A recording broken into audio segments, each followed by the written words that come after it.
नीति शतकम भर्तृहरि जी की रचना है। नीति शतकम में 111 श्लोक है और बहुत ही अच्छी अच्छी सूक्तियां हैं इसमें। प्रतियोगी परीक्षाओं में यहाँ सूक्तियां पूछी जाती हैं। सूक्तियां आपके सम्मुख हैं, ध्यान से देखिए, याद कीजिए। विभूषणम मौनम अपंडितानाम, विभूषणम मौनम अपंडितानाम, ये प्रथम जो मूर्ख पद्धति है उसमें ही 7वां श्लोक है। विधाता ने मूर्खों के लिए मौन को आभूषण के रूप में दिया था। विशेष करके जब पंडितों की सभा में बैठता है तो मूर्खों के लिए मौन आभूषण के रूप में होता है। मूर्खों के लिए मौन आभूषण है। विभूषणम मौनम अपंडितानाम, यहां अलग कर लेंगे।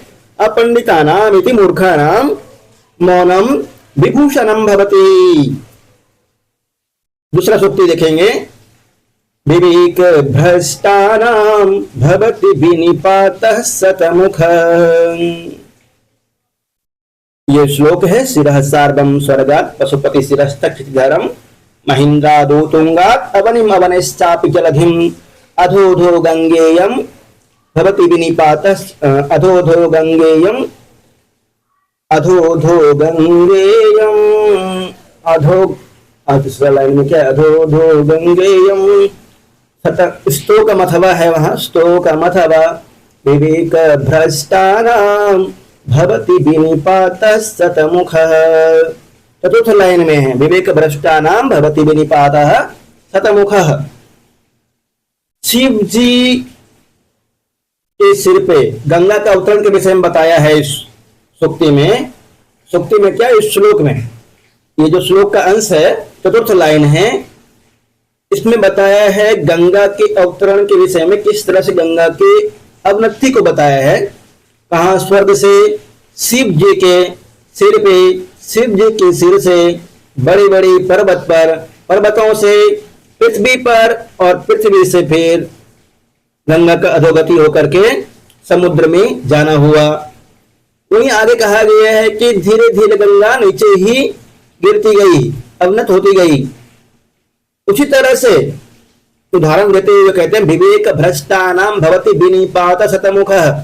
जो व्यक्ति विवेक से भ्रष्ट हो जाता है, विवेक किसको बोलते हैं? सत्य का ज्ञान ना होना, सोच विचार करके ना बोलना, इसी ज्ञान को अज्ञान मान लेना और अज्ञान को ज्ञान मान लेना, सुख को दुख मान लेना, दुख को सुख मान लेना। विवेक से व्यक्ति जो भ्रष्ट होता है, विवेक भ्रष्टानाम भवति विनिपातः शतमुखः, सहस्रों प्रकार से उसका विनिपात होता है, अर्थात पतन होता है। 10वां श्लोक है ये। 10 श्लोक तक पढ़ना है हमें। ये 2 सूक्ति 10 श्लोक में से है। आगे देखते हैं। प्रमुख सूक्ति पूछ सकता है मूर्खस्य नास्त्यौषधम्। संपूर्ण सूक्ति है सर्वस्यौषधमस्ति शास्त्रविहितम् मूर्खस्य नास्त्यौषधम्। सबकी औषधि है। कोई बीमारी है, बुखार है तो उसकी औषधि है, इसी तरह से कोई पीड़ा है तो उसकी औषधि होती है, परंतु मूर्ख की कोई औषधि नहीं होती है। सर्वस्य औषधि अस्ति शास्त्र विहितम, शास्त्र में सबकी औषधि बताई गई है, परंतु मूर्खों की कोई औषधि नहीं बताई गई है। पीछे आया था ना कि तम नरम ब्रह्मापि न रंजयति, ज्ञान लव दुर्विदग्धम ब्रह्मापि न रंजयति। ये मूर्ख किस मूर्ख की बात कर रहा है? जो ज्ञान से ज्ञानहीन है उसकी नहीं, जो ज्ञान से हीन है, अल्प ज्ञानी है, जो घमंड में है, प्रचुर मात्रा में हमेशा घमंड में रहता है, उसके विषय में बात कर रहा है। आगे साहित्य संगीत कला विहीनः साक्षात् पशुपोच्छ विषानहीनः। नीचे वाला लाइन है वहां पे तृणं न खादं अपि जीवमानः तद्भागधेयं परमं पशूनाम्। भर्तृहरि जी कहते हैं साहित्य संगीत कला विहीनः।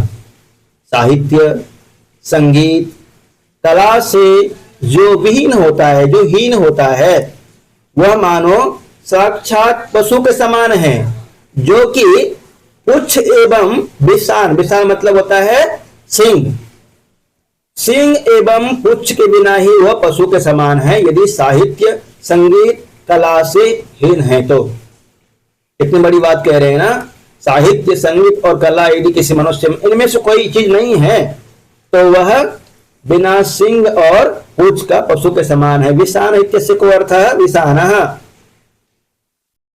वहां भी आया है कि हो सकता है पर्यटन सस विषानम आसादयेत्, परसों जो श्लोक पढ़े थे,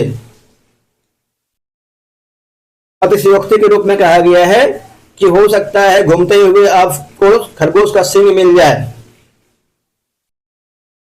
पुच्छ विषान, विषान मतलब क्या होगा? सिंह।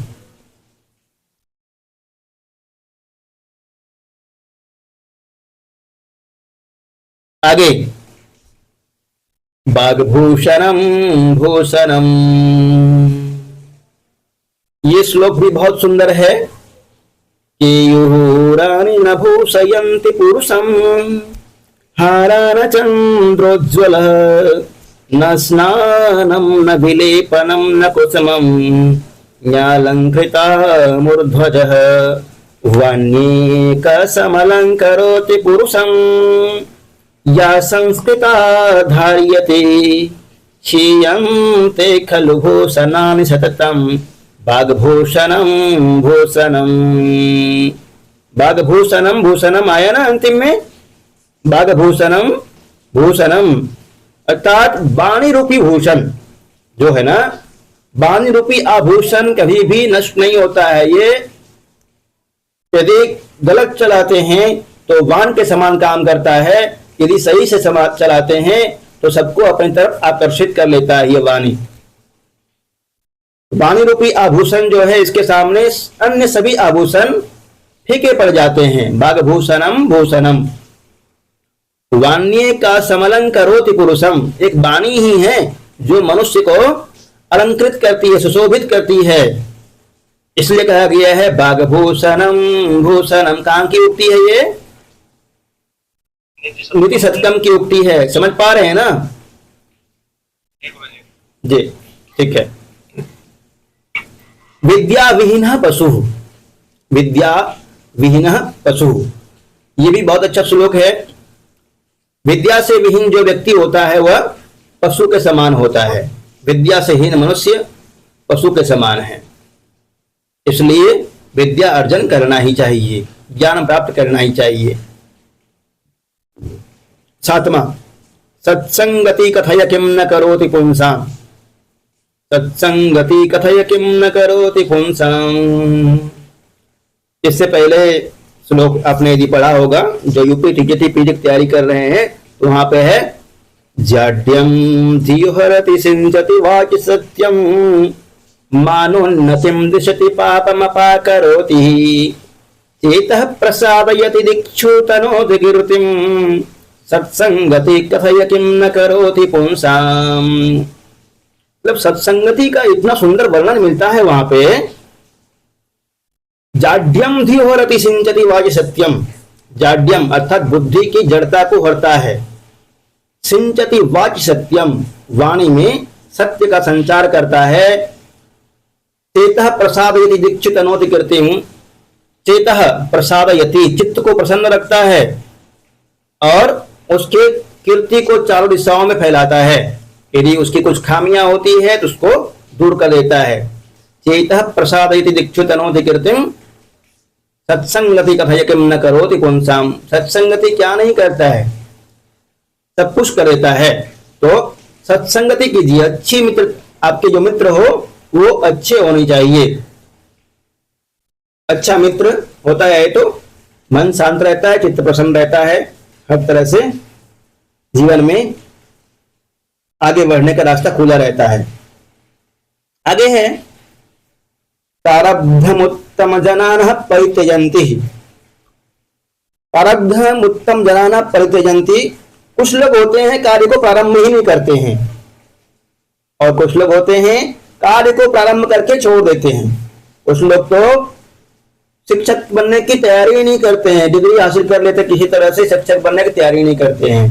और कुछ लोग होते हैं तैयारी करते हैं परंतु बीच में छोड़ देते हैं, मध्यम टाइप के लोग होते हैं।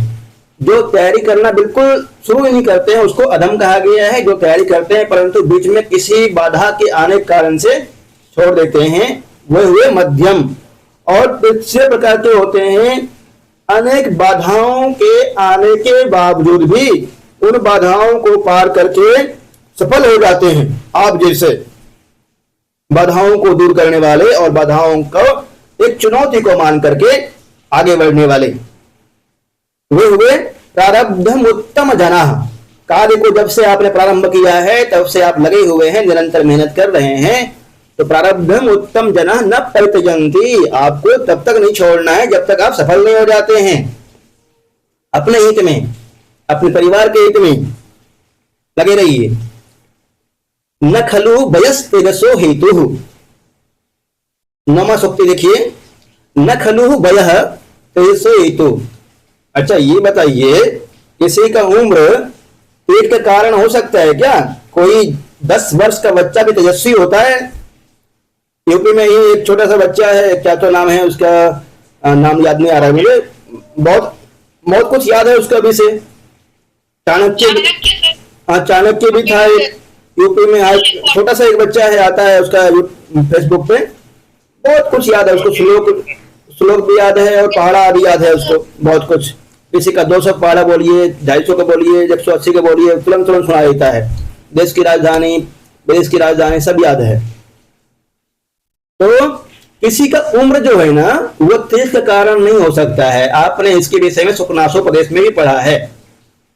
जब सुखनासोपदेश देता है, कहता है कि गुरु का वचन जो है ना वो बिना वृद्ध हुए ही, गुरु का वचन बिना वृद्ध हुए ही व्यक्ति को वृद्धता ला देती है व्यक्ति में। मतलब उस तरह से व्यवहार करता है, वृद्ध नहीं होता है परंतु व्यवहार करता है वृद्ध की तरह, एक समझदार व्यक्ति की तरह। आगे देखते हैं। न खलु वयस तेजसो हेतु। एक सूक्ति और है, कालिदास जी की सूक्ति इसी तरह से है, तेजसाम हीनः वयः समीक्षते, तेजसाम हीनः वयः समीक्षते। तेजस्वियों की आयु नहीं देखी जाती है। जितने भी तेजस्वी हुए हैं ना हमारा देश में, जितने विद्वान हुए हैं, तेजस्वी हुए हैं, उनका उम्र देखिएगा 40 वर्ष, 50 वर्ष, 60 वर्ष, ज्यादा नहीं जीते हैं। तेजस्वी पुरुष ज्यादा नहीं जीते हैं। वही कालिदास जी बोलते हैं तेजस्वी, तेजसाम हीनः वयः समीक्षते, तेजसाम हीनः वयः समीक्षते। और यहाँ है न खलु वयस तेजसो हेतु। ये कहां की उक्ति है? याद करते रहिए बीच बीच में। नीति शतकम की उक्ति है। न मतलब नहीं, खलु मतलब निश्चय ही, वयः मतलब आयु के विषय में कहा गया है, तेजसो हेतु हो। इस वाक्य, ये जो सूक्ति है इसमें अव्यय पद कौन सा है? न खलु वयः तेजसो हेतु, अव्यय पद न है और खलु भी है ना, न और खलु दोनों अव्यय पद है। न एवं खलु दोनों अव्यय पद के रूप में है, ध्यान रखिएगा। सर्वे गुणः कांचनमाश्रयन्ते, सर्वे गुणः कांचनमाश्रयन्ते, ये सूक्ति पहले आ चुकी है गद्य के रूप में बिहार बीपीएससी में। गद्य में बताया था कि सब कुछ धन के ऊपर ही आश्रित है। कहीं संस्थाओं में जाते हैं तो एडमिशन में घूस देना पड़ता है पैसा का, उसके बाद एडमिशन होता है। अपने बच्चों को एडमिशन कराना जाते हैं तो वहां एडमिशन होता है। यदि कोई प्रतिभावान विद्यार्थी है, यदि वो गरीब है तो, और वो चाहता है कि मैं बड़े स्कूल में पढ़ाऊं, परंतु बिना पैसे के एडमिशन नहीं हो पाता है। और भी यदि कोई धनवान है समाज में और कोई विद्वान है तो अब ये देखने में आता है कि धनवान को इज्जत मिल रहा है, विद्वान को कम मिल रहा है।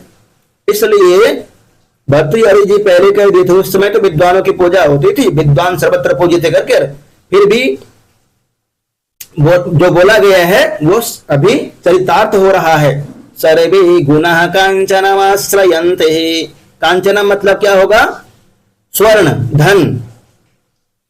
सभी गुण धन का आश्रय लेते हैं। विद्वान और कवि, मजदूर जो भी हैं, धनवान यदि कोई है तो उसके पास पहुंच जाता है, उसके पास में ये सभी उपलब्ध हो सकते हैं ना। आगे 11वां सूक्ति देखिए, वरांगनेव नृपतिर अनेक रूपा। वरांगना मतलब क्या होता है? वरांगना आपने मृच्छकटिकम पढ़ा है, वहां पे एक वरांगना के विषय में कहा गया है। वरांगना कुलवधु, कुलवधु वैश्या, वैश्या के विषय में कहा गया है। वरांग नेव अर्थात वरांगना के समान ही, वैश्या के समान ही।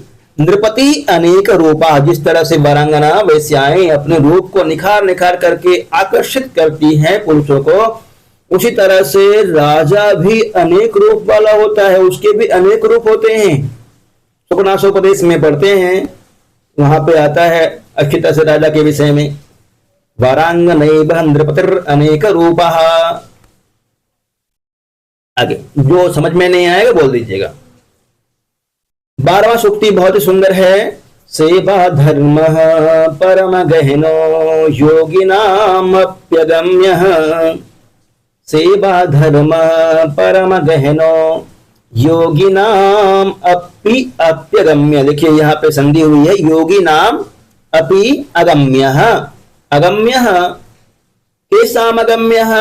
योगी नाम अपि अगम्य। सेवा रूपी जो धर्म होता है वह योगियों के लिए भी अगम्य होता है। संधि कौन सी है? योगी नाम अपि में योगी नाम षष्ठी विभक्ति बहुवचन है। अपि और अगम्य में यण संधि हो जाएगी। अपि और अगम्य यण संधि, ठीक है, बहुत अच्छा। सेवा धर्म, सेवा रूपी जो धर्म है वो अत्यंत गहन है, बहुत ही गंभीर है। योगी लोग भी इसको करना चाहते हैं, वे लोग भी यहां तक नहीं पहुंच पाए हैं। साधु सन्यासी तब करते हैं, सेवा करने के लिए तत्पर होना चाहते हैं, परंतु सेवा नहीं कर पाते हैं। सेवा करनी चाहिए हमें, अपनी माता पिता और हमारे घर में जो वृद्ध हैं उनकी सेवा करनी चाहिए। सेवा रूपी धर्म, सेवा रूपी जो धर्म है वो बहुत ही बड़ा गहना है, बहुत ही बड़ा फल देने वाला है हमारे लिए, जिससे योगी लोग भी वहां तक पहुंच नहीं पाते हैं, उनसे दूर है ये, क्योंकि उनके पास वो सेवा करवा लेते, मतलब उनकी सेवा हो जाती है पर सेवा नहीं कर पाते हैं। सेवा धर्म किसके विषय में कहा गया है? जो वृद्ध होते हैं, जिनको सेवा की आवश्यकता होती है, उनकी सेवा करनी चाहिए, बहुत बड़ा धर्म है। सेवा धर्म परम गहनो योगिनामप्यगम्य। अगली सूक्ति है 13वां सूक्ति, देखिए, स्वभाव एवैष परोपकारिणाम। ऊपर बहुत सुंदर श्लोक में कहते हुए कहता है कि इस तरह से परोपकारियों का स्वभाव ही होता है। उसका कितना बुराई कर लीजिए, समाज में कुछ भी बोले लोग, उसके पास यदि धन भी नहीं है, अपने पास धन नहीं है, कोई भी परेशानी है तो परेशानियों को नहीं बोलता है, हमेशा वह सेवा करने में तत्पर रहता है। स्वभाव एवैष परोपकारिणाम, परोपकारियों की, परोपकारिणाम कहाँ का रूप है? षष्ठी विभक्ति बहुवचन। एवैष में संधि हुई है, कौन सी संधि हुई है? एवैष में ए प्लस एव वृद्धि संधि हुई है। किस सूत्र से? वृद्धि रेचि से। नेक्स्ट देखिए, न विनिश्चितार्थात् विरमन्ति धीराः, न निश्चितार्थात् विरमन्ति धीराः। आप सभी धीर पुरुष हैं, यदि कोई बोले आपको कि छोड़ दो नौकरी की तैयारी करना, क्या जरूरी है नौकरी करने, क्या छोड़ देंगे आप ऐसे ही? नहीं, जब तक कि लक्ष्य को नहीं प्राप्त कर लेंगे, जब तक अपने लक्ष्य तक नहीं पहुंच जाएंगे, तब तक नहीं छोड़ना है, लगे रहना है। तो धीर पुरुष तब तक अपने लक्ष्य को नहीं छोड़ते हैं, तब तक नहीं रोकते हैं जब तक कि अपने लक्ष्य को प्राप्त न कर ले। 14वां सूक्ति का अर्थ हुआ। 15वां सूक्ति है, मनस्वी कार्यार्थी न गणयति दुखम न च सुखम।